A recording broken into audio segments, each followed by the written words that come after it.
All right. Everybody alert? Ready to roll? All right, we're going to start with our post-race press conference. We've now been joined by our race-winning crew chief, Alan Gustafson. Congratulations, Alan, on another victory. Thank you. Appreciate it.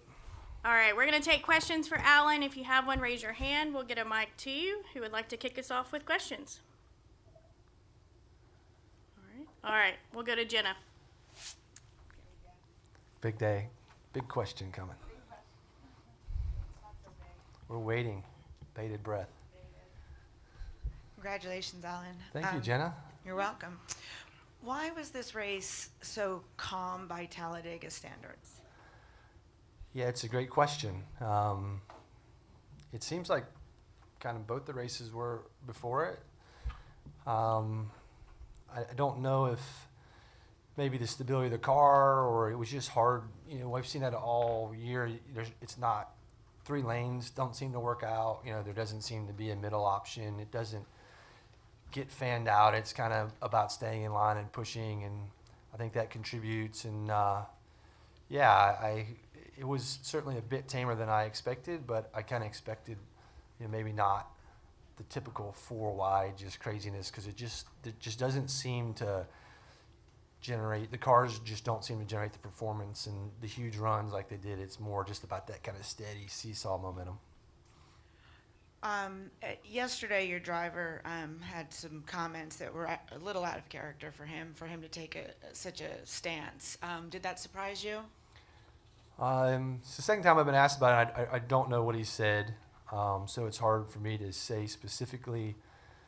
I'm assuming he spoke out about the safety. Is that correct? He said Nascar took a step backwards. Yeah. So I mean, you know, look here, you know, the way I look at it is I certainly want him specifically and all the drivers, but you know, my concern is Chase to be as safe as he possibly can be. We know this is inherently a dangerous sport, but I want him to be as safe as he possibly can be. So from my stance, I'll do anything I can do to make sure he's as safe as possible. And I feel like collectively in this garage, there's a huge resource of intelligent people that we can push this forward and get to a position where it's not a topic. It's not something these guys are having to worry about week in and week out. I certainly feel terrible for Alex. And yeah, you know, Alex shouldn't have sustained the type of injury he sustained from the hit he took. And we just all have to accept that and move on and move forward and push forward to make it better. And I think we can do that. I'm very confident we can do that.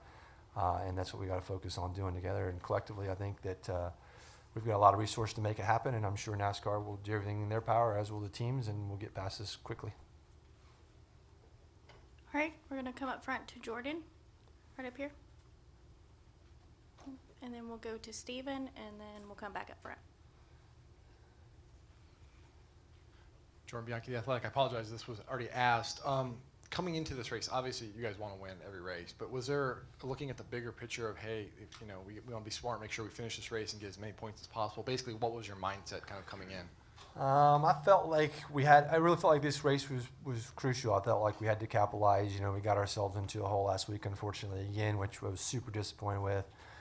And you just know, like, right, you know, you can't, we made a mistake the first round, and then we made a mistake the second round. And you just can't continue to do that and expect to have success. So we needed to come back, and we needed to get ourselves righted. And I felt like we needed to get level, you know, up close to the top and level with those guys that had a points advantage on us. Unfortunately for us, it wasn't like it was this massive points advantage. You know, it was, I don't know, Joe was somewhere in the 20s, I think, and the other guys were like 17 points or something like that. So our objective was to score as many points as we could and try to get as close to level as possible. And yeah, we were able to do that. We got really good points in both stages. And I think really after that, we were in a really good position to not have to take crazy risks, but our car was really good and the execution was great, and strategy was good to keep us up front, and then Chase did an unbelievable job. So it all worked out. But I do think this was, you know, it wasn't going to be, if we had an issue here, you know, I know we have good performance at the Roval, but I had no interest in leaving it for the Roval. I felt like we needed to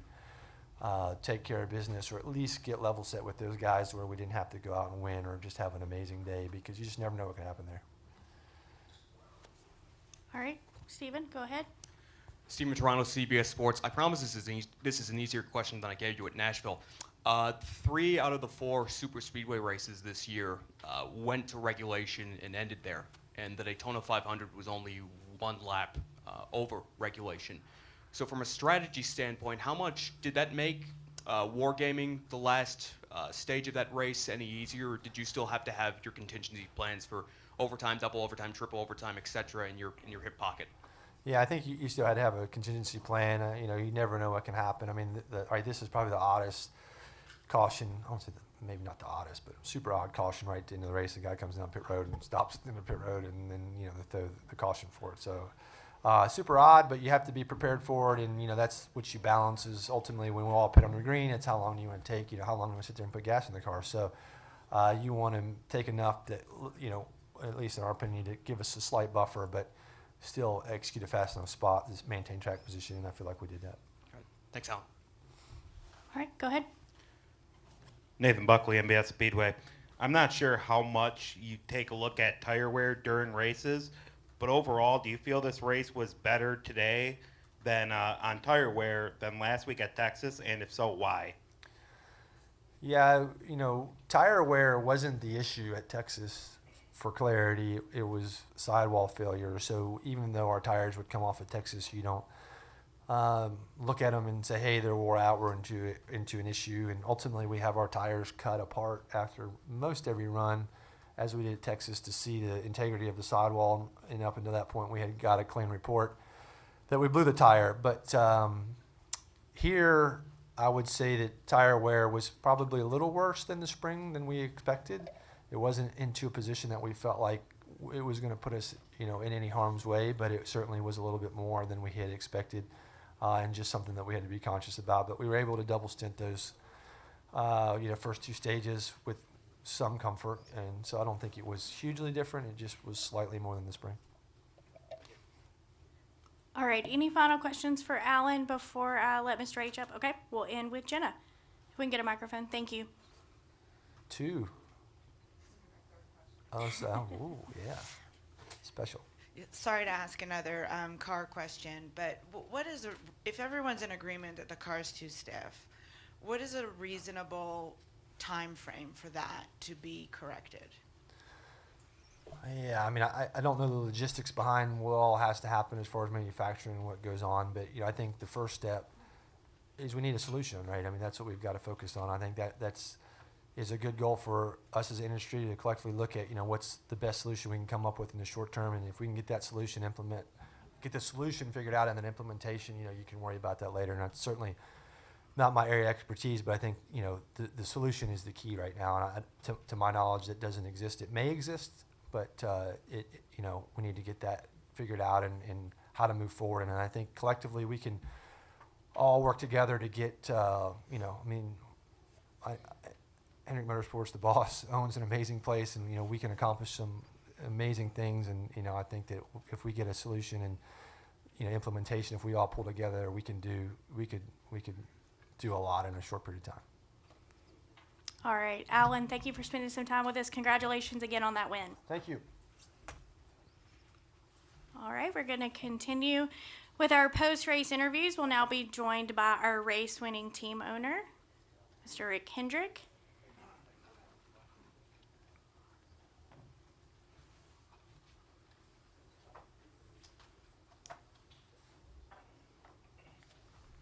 You don't mind, I'm going to stand up. That's okay. Yeah, I totally understand. Those chairs are not maybe the most comfortable to climb in. So, okay, we're going to start with questions with Mr. H. If you have one, please raise your hand. We'll get a microphone to you. And Rick, while we wait, do you mind just to comment on Chase's season this year and just, I believe this was his 5th win. Talk a little bit about that team and just as the playoffs get a little closer to Phoenix, how that team is gelling together. We had a lot of momentum going, and then we had the tire failure, and we just kind of hit a bump. And so this is good momentum to have the points now to go into the Roval where he's really good and get in the round of 8 and move on. So this is great momentum for him. This race means a lot to Chase, and it was great to see the fans excited, and boy, it was a heck of a race. All right, we're going to go to questions. We'll start with Jordan. Jordan Bianchi, The Athletic. There's been a lot of talk this week about safety and different solutions or possible solutions that could be implemented. Ultimately, it is going to cost money to get whatever that solution is. As a team owner, are you comfortable having to spend more money on this aspect of the next-gen car, something you've already invested a lot in and probably weren't prepared to invest more in? Absolutely. I mean, for sure. Excuse me, I lost my voice. But, you know, our drivers are so important, and we don't want them hurt. And so if it meant buying all new clips Monday morning, I'd do it. I'd be happy to do it because we want them safe. And a deal like Alex or Kurt Busch, you know, that's hard. And so I'm all for whatever it takes. And I think the teams could fix it. But if NASCAR wants to do it, I think everybody working together, we could do it in a hurry, test it, and have it on the cars ASAP. The drivers have had communications with NASCAR about safety and everything. I'm wondering from team owners' perspective, have you had that conversation with NASCAR expressing, hey, we need to do something? Yes. Okay. And they said they were working on it. All right, additional questions? Okay, we'll get a mic to Jenna, please. Thanks. Congratulations. This must have been a weird week with Alex's injury. Like, did you have any idea that anything was wrong prior to Thursday? No, after the race, he said he didn't feel good, but it was Monday morning, and you know, I didn't know anything because he stayed in the car, and then Monday morning he didn't feel well. They started working with him Tuesday. Wednesday was good. He felt much better, and then Thursday he backed up. He didn't feel good, so he went to see the doctor, and so I think hopefully he'll be back next week. I think he will. He's feeling good today and yesterday. I guess he'll go back and get evaluated here midweek.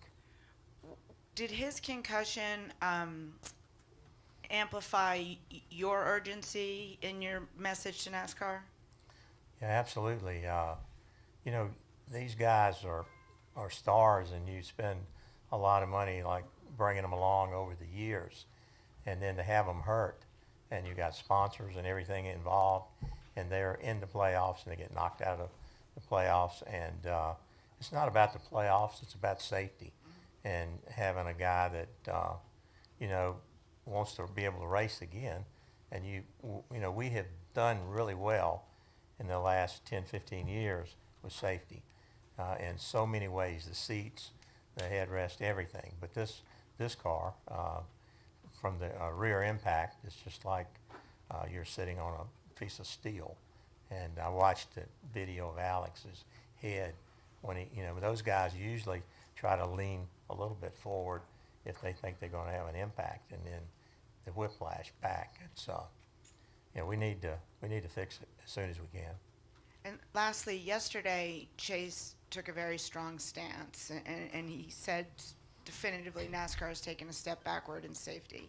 And that's very unlike Chase to sort of offer an opinion on controversial topics. Are you surprised that he did that? No, I think these guys are concerned, and you know, he sees a teammate hurt, and he saw Kurt hurt, and he's a young guy with a career ahead of him, and you know, nobody wants to do something that they could fix and eliminate it. So no, I think Chase, this has been on his mind, but you know, he just, you know, I'm proud of him. You know, he doesn't say much, but when he speaks, everybody knows he's just not popping off. He's concerned. All right, we're going to go up front to Jeff, please. Hi, Rick. William would be above the cut line without his penalty. How confident are you that you might be able to get those points back for him before the Roval? And where do you see his chances of advancing to the next round? Well, Williams is a good little road racer, and he's a really good plate racer. He didn't, you know, 25 points in the playoffs is a ton. I mean, in regular season, if you got a bunch of races, that's you can make it back up. But you know, I've seen other cars under caution hit each other, and I've seen that in that situation. He wasn't trying to spin him, but they got a tower full of people. They could have put him in the back. They could have done something right then, and rather than wait till Monday or Tuesday and then make a decision. That's like, saying you're going to tell everybody who won the race, next week. And that's a little strange. I think it was excessive, and we'll just see what happens. All right, additional questions? Okay. All right, Rick, Thank you. congratulations again. Thank Thank you.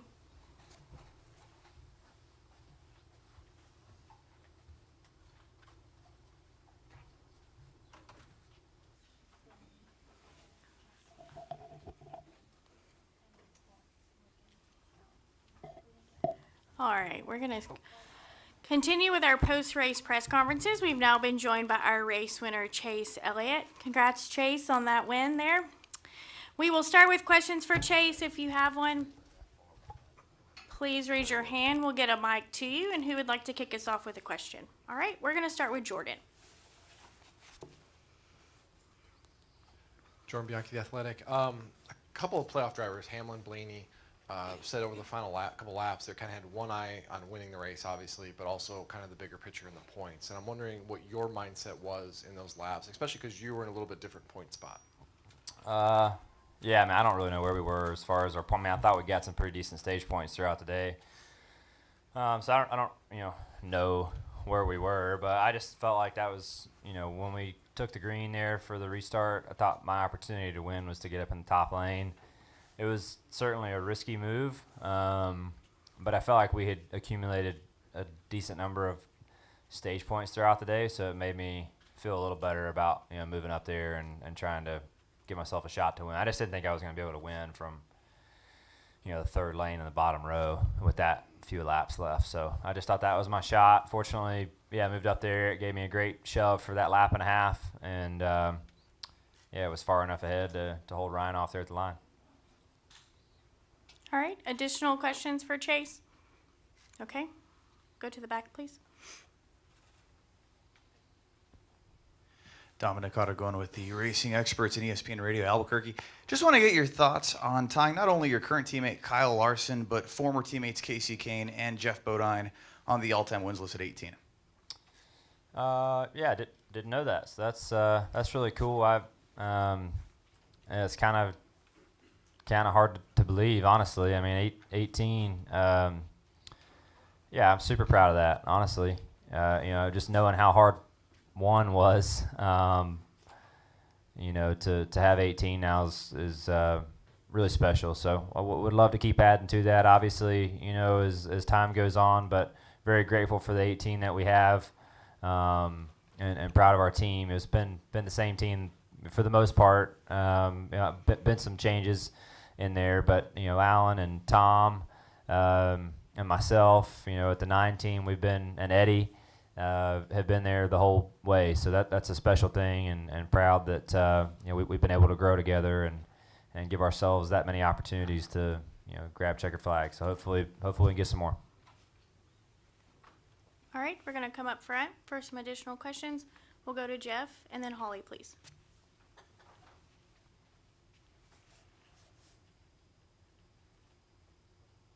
I have a couple questions about the last lap. First of all, like with Jones, were you having to drag the brake, or how did you stay connected with him so well for that long? That was all on him. He was able to give me a really good shove. I didn't feel like I did anything special. I think just the timing of how he got connected, and the 2 guys on the bottom were also connected, so they weren't aggressively side drafting us, trying to pull us apart.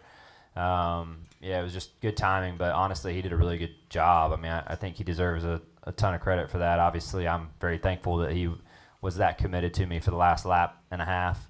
I have a lot of respect for Eric. I've raced with him long enough to trust him, in that situation to not turn me around, and we certainly pushed right to the limit. So it was a handful, but that's kind of what you have to do in those scenarios, and I thought he balanced that well. And then the other part is, so you get a pretty big shove out there, like you got left out there on your own. Did you feel like coming to the line, like, okay, you had enough distance that you were going to be able to cover them, or were you worried like, oh crap, like I got out too far here?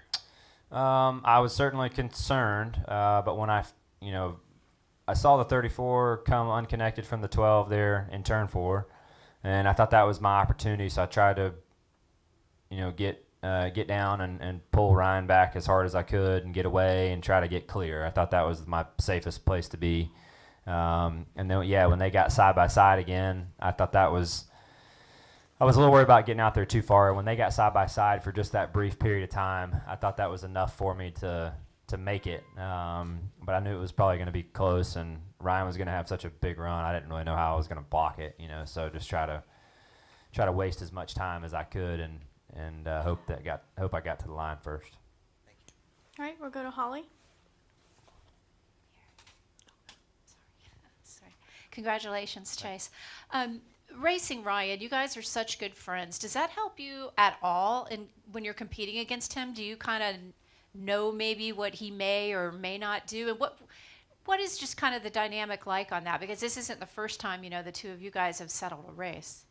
Yeah, I mean, I obviously know Ryan very well, but I don't know what move he's going to make, in that particular scenario. And a lot of times I don't know that even as a driver you do until you kind of get faced with it and you have to make a quick choice as to what you think is the right decision at that time. But I'm not smart enough to put all that together and, stay ahead of him for sure. But, just try to make the right decisions based on the information and the things that I see as quickly as possible and hope for the best. So at that time, you guys aren't, obviously you're not friends at all. There's no added benefit to you knowing him as well as you do. We're still friends, but we also both want to win, so, and I think we both get that. We've always had a really, really respectful friendship on the racetrack, but also a very good understanding of our jobs and what's at stake, on Sundays. All right, we're going to go in the back to Justin and then up front, please. Yeah, Justin Schuler kicking the tires. First off, have you talked with Alex at all and know if he's able to come back to the Roval at all? I talked to him, after I heard about everything, but obviously I have no idea what his status is and certainly not going to speculate on that. And then obviously you've raced with Noah Gragson in the Cup Series a few times with him racing for colleague and Beard, but now as a teammate for the first time. What was that experience like? I don't think you guys really connected on track, but what was that experience like leading up to the start of the race? Yeah, it was good. I know Noah just from his time at JRM and obviously my history there. And then, some of his Cup races, too. And I thought he did a good job. I thought he was making good decisions. Really, just as a whole, I thought everyone was pretty smart about the things that they were doing today and kind of understood where the line was and what we could get away with and what we couldn't. So that was nice. I wish that would continue, at these places, but I'm sure it won't. But, I just thought it was a really good race. Everybody kind of understood where that boundary was and just live within it, and it put on a really good show all the way to the to the finish line. All right, we're going to come up front, please. Hi, Jace. Congratulations. You talk about a race where there weren't many cautions, relatively clean race, lots of lead changes. What are your thoughts about the race in general? Like you said, no boundaries. It was a clean race, and it was really exciting for the fans to watch. Yeah, like I said, I thought it was a good show, and another close finish right there at the start finish line. It's not much more you can ask for, really. All right, we're going to go to Dustin. Dustin Long, NBC Sports.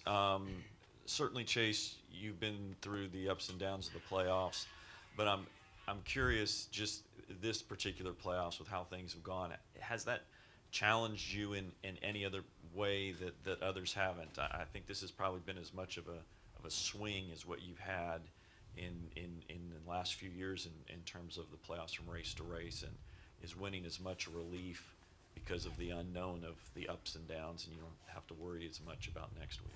Yeah, I mean, I feel like I've been doing this long enough to now to understand that the roller coaster that is racing is gonna roll on, right? And you either learn to ride it during the good days and during the bad days too, or you don't.